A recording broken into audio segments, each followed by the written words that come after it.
Planeta Reddit, la historia de hoy es... Mi esposa me engañó con un millonario, y mi hija me traicionó en el juicio. 3 años después, la vida cobró una venganza devastadora, que nunca imaginaron. A mis 45 años, nunca había usado esta plataforma, pero después de encontrar varias historias mientras navegaba, decidí crear una cuenta. Mi nombre de usuario no es nada especial, pero me da cierto anonimato. Necesito explicar los eventos recientes, así que será extenso ya que no soy bueno resumiendo. Pero dejemos las presentaciones. Debo proporcionar contexto. He compartido 23 años de matrimonio con Sara, 43 años. Juntos criamos a Lucía, 21, y Tomás, 14. Como supervisor de obras, trabajaba intensamente para mantener a mi familia, mientras Sara atendía medio tiempo en una clínica cercana. No éramos ricos, pero lográbamos darles una vida decente a nuestros hijos. Hacíamos sacrificios aquí y allá, como cualquier familia de clase media. Todo cambió aproximadamente hace un año. Sara empezó a mostrar indicios claros de infidelidad. Era imposible ignorarlos. Cada vez que intentaba hablar del tema, me desestimaba. Insistía que exageraba, que sufría paranoia y que no me convirtiera en un marido controlador. La situación se aclaró gracias a Lucía. Un día se acercó visiblemente alterada, para contarme que había visto a su madre comiendo con un desconocido. Podría haber sido un compañero de trabajo, pero en mi interior sabía que no era así. Sara no solo compartía almuerzos con este hombre, mantenía un romance con él. El hombre resultó ser Carlos, de 50 años, un adinerado constructor que había llegado recientemente a nuestra localidad. Era conocido por sus extravagantes celebraciones y por exhibir su fortuna. Aparentemente, Sara había estado asistiendo a estas fiestas durante meses sin mi conocimiento. Cuando la confronté, no negó nada y solicitó el divorcio, confesando estar enamorada de Carlos. De repente, 23 años de matrimonio se evaporaron. Hasta ese momento, mi situación era similar a tantas otras. Una esposa infiel abandona a su marido por otro. Lo acepté, ella prefería a alguien con dinero, y yo no quería estar con una mujer interesada. La solución parecía simple, conceder el divorcio y seguir adelante. Lo sorprendente vino después. La infidelidad dolió, pero logré superarla. El verdadero golpe fue cuando Lucía, quien había revelado la infidelidad, se puso del lado de su madre. Pensé que me apoyaría, ya que estaba indignada al descubrir el engaño. Pero el dinero puede ser persuasivo, por eso me traicionó. Me llamó fracasado, dijo que nuestra vida era mediocre y que yo tenía la culpa por no aspirar a más. Viniendo de mi propia hija, no de un extraño, estas palabras causaron un dolor indescriptible. El divorcio fue devastador. Sara, respaldada económicamente por Carlos, me destrozó legalmente. Me presentaron como abusivo emocionalmente, controlador y negligente. Era como si describieran a otra persona. Para empeorar todo, Lucía testificó contra mí. Declaró que sufría problemas de ira, que era cruel con ella y su madre, incluso afirmó que la había amenazado. Todo era falso. Cada palabra. Pero Lucía resultó convincente. Siempre tuvo facilidad de palabra y seguridad, y el juez la creyó. No pude probar lo contrario. El tribunal otorgó a Sara casi todo: la casa, la mayoría de nuestros ahorros, y, lo peor, la custodia total de Tomás. Al final, perdí mi matrimonio, mi hogar, y la relación con mis hijos. Tomás no quería irse. Suplicó al juez quedarse conmigo, pero siendo menor de edad, su opinión tuvo poco valor. Obtuve derechos de visita, pero era insuficiente. Con mi abogado solicitamos pruebas de paternidad para ambos hijos como estrategia legal. Pero los dos eran míos, así que no pudimos demostrar una infidelidad prolongada. La reciente traición apenas importó al juez, quien me veía como un monstruo, mientras consideraba que mi esposa solo había buscado refugio en otro hombre por protección. Como si fuera poco, Lucía dio un paso más y solicitó una orden de alejamiento contra mí, alegando temor por su seguridad. No la había visto desde el juicio, pero ahora no podía contactarla en absoluto. La decisión judicial lo formalizó, quedé completamente excluido de su vida. Hace 3 meses, comencé a reconstruir mi existencia, pero ha sido complicado. Si solo hubiera perdido a mi esposa, creo que el impacto habría sido menor, pero perder a mis hijos, especialmente a Tomás, me devastó. Me mudé a un pequeño apartamento y centré mi vida en el trabajo. Al menos financieramente mejoraba. Había acumulado algunos ahorros, y al trabajar en varios proyectos simultáneamente, ganaba más. Durante un tiempo, intenté mantenerme distante. Pensé que el tiempo sanaría las heridas, que quizás Lucía comprendería la verdad. Pero pasaron los días y nada cambió. Sara se instaló con Carlos y Lucía la siguió. Vivían en su mansión, disfrutando el estilo de vida que Sara siempre había deseado. Desde fuera, parecían tenerlo todo: riqueza, comodidad y estatus. La orden de alejamiento me impedía contactar a Lucía, para intentar que rectificara sus declaraciones. Pero no podía arriesgarme a violarla, pues podría perder totalmente la custodia de Tomás. Pronto las cosas empeoraron. Tomás me llamaba secretamente desde casa de Sara, contándome cuánto odiaba vivir con Carlos, lo controlador que era, y lo miserable que se había vuelto todo. Me explicaba que Carlos dominaba completamente sus vidas, monitoreando sus llamadas y conversaciones. Sonaba exactamente como las acusaciones que Lucía había hecho contra mí, pero esta vez era real. La semana pasada ocurrió algo inesperado. Recibí varios mensajes desesperados de Lucía. No sabía cómo actuar debido a la orden de alejamiento. En sus mensajes, Lucía detallaba cómo Carlos se había vuelto verbalmente abusivo con ella y Sara. Controlaba sus gastos, criticaba todo lo que hacían y estallaba en ira si no obedecían sus reglas. Vigilaba constantemente dónde iban, con quién hablaban y qué hacían. Lucía explicaba que Carlos regañaba a Sara frente a ella, la insultaba y la trataba como propiedad. Criticaba su apariencia e incluso cuestionaba sus decisiones laborales. Al final, el hombre por el que me cambiaron resultó ser una pesadilla. Noté inmediatamente la ironía. Todo lo que Lucía me había acusado falsamente de hacer, Carlos lo estaba haciendo realmente. Y ahora me pedía ayuda. Dijo estar desesperada por escapar de esa situación, pero debido a la orden de alejamiento, ni siquiera podía pedírmelo directamente. Mi única duda respecto a Lucía era si resultaría mal padre, por dejarla afrontar las consecuencias de sus propias acciones. Ahora experimentaba lo mismo que me había acusado de hacer, una valiosa lección. Mi principal preocupación era Tomás, atrapado en esa casa, pensando en él cada día. Podría usar la ayuda de Lucía, pero con la orden de alejamiento no quería arriesgarme. No deseaba empeorar la situación, y que Tomás quedara completamente atrapado. Dudaba que los mensajes de texto sirvieran como evidencia. También entendía que ayudar a Tomás beneficiaría indirectamente a Lucía, quien no merecía mi ayuda. Pero no castigaría a mi hijo solo porque mi hija y exesposa intentaron arruinar mi vida. Actualización 1. Creo que ni las historias que me trajeron aquí recibieron tantos comentarios como la mía, lo cual resulta reconfortante. No puedo agradecer suficientemente tanto apoyo. Claro, no todos los comentarios son positivos o comparten mi visión, pero los agradezco igualmente. Por ejemplo, algunos sugieren que debería ayudar a Lucía sin importar qué, pues sigue siendo mi hija y debería rescatarla de ese monstruo, aunque ella me pintó como uno. Porque al final es mi hija, y un padre debe poder perdonar. No comparto esta opinión, pero quiero demostrar que he leído todos los comentarios. Tomás ha vuelto a contactarme. Me llama secretamente para evitar sospechas de Carlos. Según me cuenta, la situación con Carlos ha empeorado. El comportamiento controlador que Lucía mencionó es aún más grave. Lucía y Sara no pueden salir sin informar a Carlos a dónde van y cuándo regresarán, siempre que él lo permita. Mi hijo describe a Carlos como alguien obsesionado con controlar cada aspecto de sus vidas. Ha escuchado a Carlos gritarle a Sara por asuntos insignificantes, como llegar 5 minutos tarde. También me contó que su hermana, quien antes creía que Carlos era la mejor opción, ahora le teme. Según Tomás, pasa la mayor parte del tiempo en su habitación, evitando interacciones con Carlos para no provocar su ira. Sara parece completamente sometida ahora, sin poder permitirse el mismo escape. Tomás dice que Carlos no suele comportarse así con él, pero no sé si es cierto, o si es un niño que evita hablar de sus problemas con su padre.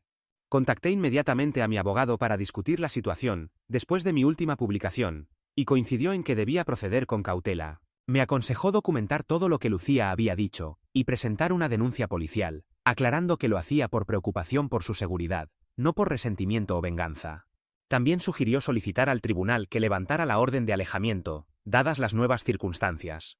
Seguí su consejo. Acudí a la policía, y presenté la denuncia, explicando el comportamiento de Carlos, según lo describieron Lucía y Tomás. Tomás incluso me envió grabaciones de audio para respaldar la denuncia. De Lucía solo usé sus mensajes. El oficial que tomó mi declaración fue comprensivo, pero advirtió que, a menos que Lucía o Sara se presentaran personalmente, las opciones eran limitadas. Conocía las limitaciones del sistema judicial, pero igualmente me sentí frustrado. Mientras tanto, mi abogado ha presentado una petición para levantar la orden de alejamiento. Aún esperamos respuesta del tribunal, pero confío en que el juez comprenderá la gravedad de la situación y levantará la orden, al menos temporalmente. Durante este proceso, he mantenido contacto con Tomás. Ha sido mi única conexión estable, pues incluso mi abogado me ha advertido que no viole la orden. Es solo un niño atrapado en medio de este caos. Le he asegurado que estoy haciendo todo lo posible dentro del marco legal para ayudarlos. También le dejé claro que si alguna vez siente que él o alguien más está en peligro inmediato, debe llamar inmediatamente a emergencias. Incluso le sugerí guardar algo de dinero, y lo esencial secretamente, por si necesita marcharse rápidamente. Ha sido increíblemente valiente durante todo esto, pero sé que lleva un gran peso sobre sus jóvenes hombros. Actualizaré cuando haya novedades, pero por ahora, quiero agradecer nuevamente a todos por sus consejos y apoyo. Han sido meses difíciles, pero al menos ahora no estoy solo. Quizás debería haber compartido mi historia mucho antes. Actualización 2. Antes de compartir mi actualización, quiero responder a quienes sugieren que si creo que mi hijo está en peligro, debería ir a buscarlo. He considerado esta opción, me he sentido impotente sin poder actuar. Pero eso solo habría conseguido que la justicia me quitara a mi hijo y lo devolviera a Carlos. Con el agravante de que ahora esa persona sabría mis intenciones y lo que hice, pudiendo vengarse con Tomás. Hasta ahora Tomás estaba seguro, y siempre quise actuar estratégicamente para minimizar su sufrimiento. Sé que Sara y Lucía están sufriendo, pero son adultas y eligieron este camino. Podrían abandonar esa casa y denunciar. Esta introducción es relevante para mi actualización, así que quería aclarar por qué no actué antes. Debería tener buenas noticias, pero temo que sea prematuro celebrar, y no un indicio del futuro. Siento como si la situación hubiera cobrado vida propia, volviéndose más impredecible. Hace pocas noches, recibí una llamada angustiada de Tomás. Susurrando, claramente aterrorizado, me contó que Carlos había perdido el control al descubrir algo que Lucía había hecho sin su aprobación. Según Tomás, Carlos entró en una furia incontrolable. Agarró el teléfono de Lucía, y lo estrelló contra la pared, gritándole furiosamente. Cuando Sara intentó intervenir, Carlos dirigió su furia también contra ella. No solo gritándole, sino llegando a la violencia física. Lamento no dar detalles, pero desconozco qué puedo compartir aquí. Como padre, escuchar esto de tu hijo porque lo ha presenciado es devastador. Tomás me dijo que nunca había visto tal ira en Carlos. Le pedí que resistiera y llamara inmediatamente a la policía, proporcionándoles la dirección. También contacté a mi abogado, quien me explicó que si creía que mi hijo estaba en peligro, podía justificadamente romper la orden de alejamiento. Por eso acudí allí. Al llegar a casa de Carlos, la policía ya estaba presente. Exigían a Carlos que saliera, pero desobedecía. Podíamos oír gritos desde el interior. Todo parecía transcurrir en cámara lenta. Esperaba al borde del camino cuando escuché un fuerte estruendo, algo rompiéndose dentro, y luego la puerta principal se abrió violentamente. Lucía salió corriendo primero, con el rostro bañado en lágrimas, llorando desconsoladamente. Corrió directamente hacia mí, y antes de que pudiera reaccionar, ya estaba pidiéndome perdón. Solo le pregunté dónde estaba Tomás. Afortunadamente, Tomás y Sara salieron justo después, pálidos. Corrí a abrazar a Tomás, mientras los paramédicos atendían a Lucía y Sara. Lucía no había sufrido graves daños, pero Sara, a diferencia de ella, no tenía la cara cubierta de lágrimas, sino de sangre. Era un pequeño corte sobre su frente, cerca del párpado, una zona que sangra abundantemente, por eso parecía tan dramático. Mientras tanto, la policía arrestaba a Carlos dentro de la casa. Lo sacaron esposado, completamente furioso. Gritaba todo tipo de amenazas contra nosotros. Creo que ni toda su fortuna podrá ayudarlo esta vez.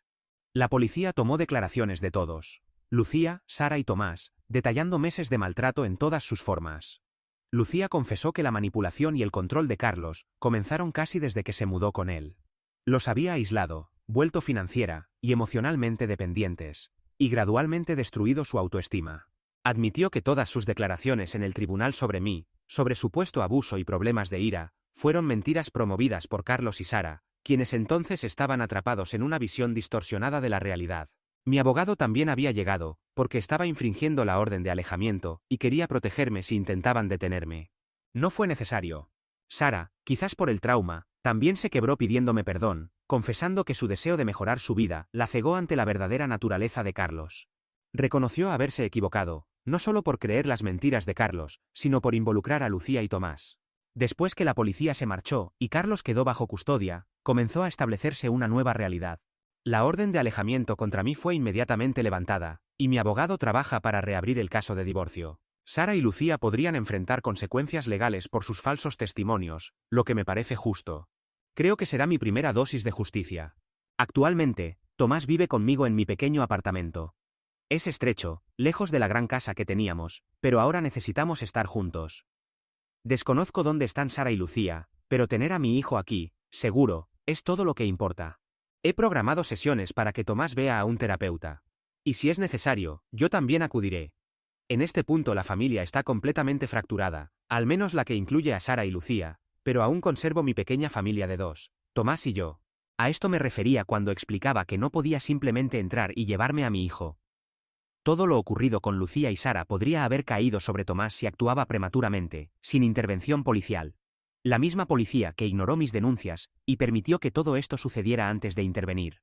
Si hubiera actuado cuando no existían suficientes pruebas contra Carlos, y Tomás volvía a su casa, no me habría perdonado si en lugar de Sara fuera Tomás quien resultara herido, o algo peor. Actualización 3. Primero y más importante, Carlos ha sido formalmente acusado de múltiples cargos de violencia doméstica, control coercitivo y amenazas criminales. Es un alivio saberlo bajo custodia, y el fiscal nos ha asegurado que, dada la abrumadora evidencia y nuestros testimonios, es altamente improbable que obtenga libertad bajo fianza antes del juicio. Son buenas noticias, porque si lo hubieras visto salir aquella noche esposado, comprenderías que es mejor que permanezca encerrado largo tiempo.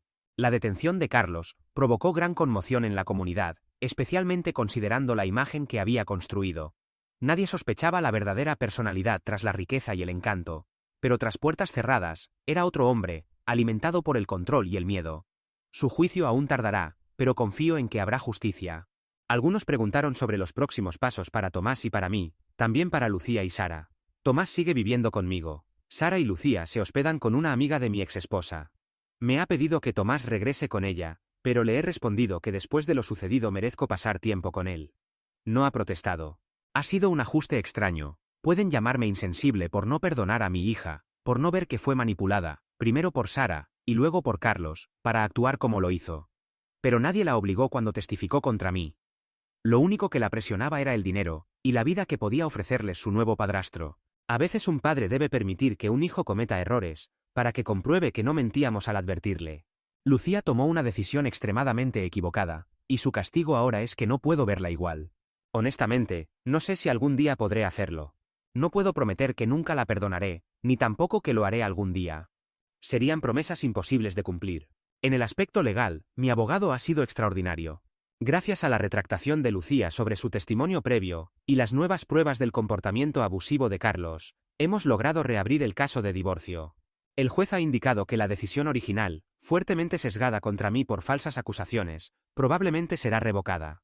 Esto significa que podría recuperar parte de lo perdido. Estabilidad financiera, hogar y principalmente, dignidad.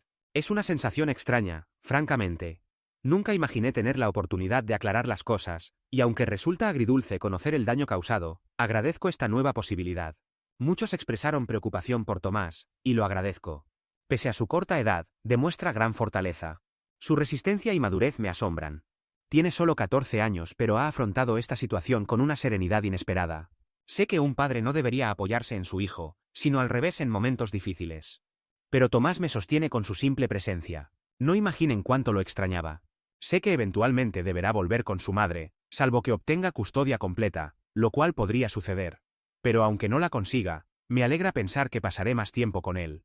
También hubo muchas preguntas sobre si he perdonado a Sara, y la respuesta es más compleja que un simple no. La infidelidad no la he perdonado, eso es claro. Tampoco las mentiras durante el juicio. Pero al menos ha comenzado a intentar reparar el daño, confesando parte de sus acciones. No creo que exista un punto intermedio entre perdonar y no hacerlo. Pero si debo definir mis sentimientos hacia Sara actualmente, diría que son complicados. No volveré con ella, ni mantendré amistad con esa mujer. Pero al menos, no está complicando más las cosas. Sabe que podría exigirme legalmente que Tomás viva con ella ahora, pero no lo ha hecho. Pienso que teme mis represalias, pero eso no me ablandará en absoluto. Acudiré a los tribunales exigiendo todo lo que me corresponde. La única diferencia que hace su colaboración es si tendremos una relación terrible después de esta tormenta, o al menos cordial. Actualización 4. Carlos no me ha hecho desaparecer, simplemente los procesos judiciales son lentos. No quería volver sin novedades, solo para decir que mi abogado pidió documentación, y hoy tuvimos una audiencia donde discutimos ampliamente. Para empezar, el divorcio se ha revertido y con ello, muchas pérdidas. Primero, la casa, otorgada a Sara como compensación por presentarme como un monstruo. Una propiedad que vendió al mudarse con Carlos. No solo se ha anulado esta decisión de entregarle completamente la casa, sino que ahora me ha sido restituida. El único inconveniente es que ya fue vendida. Pero se ha resuelto otorgándome el importe de la venta, más un extra por haberla comercializado bajo su valor para liquidarla rápidamente. Se ha revisado la custodia de Tomás, y por los antecedentes de Sara, solicité y obtuve su custodia completa. Ahora vivirá permanentemente conmigo, y será Sara quien tenga derechos de visita. Sé que ella no esperaba esta acción, por eso cambió su actitud hacia mí, pero advertí que reclamaría todo, y así lo he hecho. También demandamos a Carlos por su intervención en el juicio de divorcio. Ahora, con el dinero recuperado, buscamos una nueva casa para Tomás y para mí. Se acabó el pequeño apartamento. Queremos habitaciones individuales, sala de juegos e incluso jardín amplio para practicar deportes.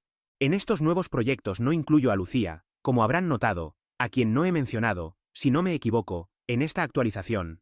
La razón es su escasa relevancia en mi vida recientemente. No, Tomás no es el hijo preferido como alguien sugirió, simplemente Lucía ha sido una pésima hija para mí, y no esperaré a que me traicione nuevamente cuando aparezca alguien que considere mejor padre que yo. Tanto ella como su madre han recibido multas por mentir durante el juicio de divorcio, así que han afrontado ciertas consecuencias legales. Socialmente, ninguna puede salir sin ser reconocida. Primero por su relación con el caso de Carlos, pero también por mentir en el divorcio, y por lo que hicieron sufrir a Tomás.